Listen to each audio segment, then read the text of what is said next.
Kaimeti. Kana booddee an injoorode. Kana booddee injooroon. Abaarsina irratti hojjetu jedhe. Abaarsina irratti hojjetu. Maatii koo irratti hojjetu. Maatii koo irratti hojjetu. Ani injooru jedhe. Ani injooru. Daabboo wayi kan daabboo tolchu eenyudha maatii keessa? Anuma. Anuma. Si. Taammiruun eenyudha? Ana. Taammiru. Abeet. Waaqayyo du'a sirraatti cabseera naan. Ameen. Na dhaggeeffadhu. Na dhaggeeffadhu. Sababa keetiif namoota baay'eetu eebbifaman naan jedhe Waaqayyo. Ameen.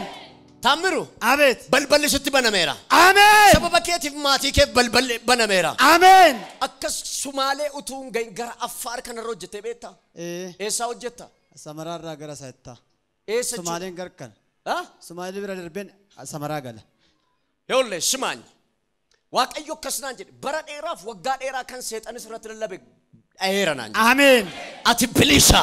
Ameen. Manni kee jireenyi kee bilisa. Ameen. Maskaraam eenyudha? Haadha manaa kooti. Haadha manaa keeti. Na dhaggeeffadhu. Du'aaf humni du'aa sirratti hojjetu jedhe Waaqayyo. Ameen. Hiwwatiin beektaa? Mucaa kooti. Mucaa kooti. Waaqayyo abaarsa sirraa cabseera. Ameen. Na dhaggeeffadhu. Eenyudha beektaa? Kitaaba qulqulluu keenya keessaa kitaaba 13 kan barreesse Phaawulos jedhama. Phaawulosin beektaa? Mucaa kooti. Mucaa keeti.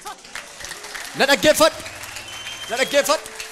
Amma jalqaba wayee Elsaayi dubbadheen ture. Elsaayin beektaa? Mucaa koo lammaffaadha. Nama tokko balballi banameera. Amen.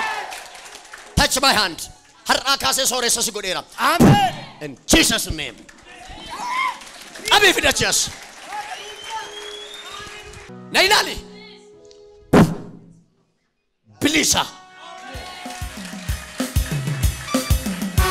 Nama tokkoof ganama kana waa ta'eera.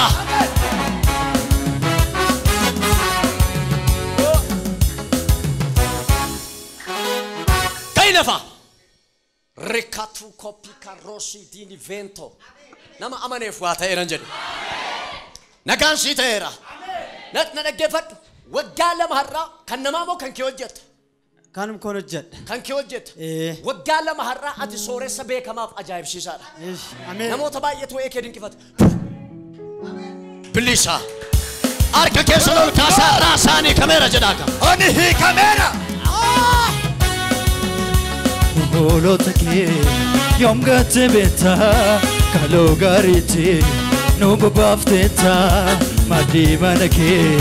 Sakabu suga erga sorrane belom nuduga no holo take yom gatte beta kalo gariti no babafteta madi manake sakabu suga erga sorrane belom nuduga yani dinarre jiraka hanibane hasina darage jiraka hanibane sinafta hem jirenya jiraka hanibane magera kambatu hamenya jiraka hanibane yani dinarre jiraka hanibane hasina darage jiraka hanibane sinafta hem jirenya jiraka hanibane Jabera kambatu hamenya jiraka hanibane jiraha hanibane jiraka hanibane jira hanibane jiraka hanibane jiraho hanibane jiraka hanibane Hallelujah Toora gooftaan sana eebbisu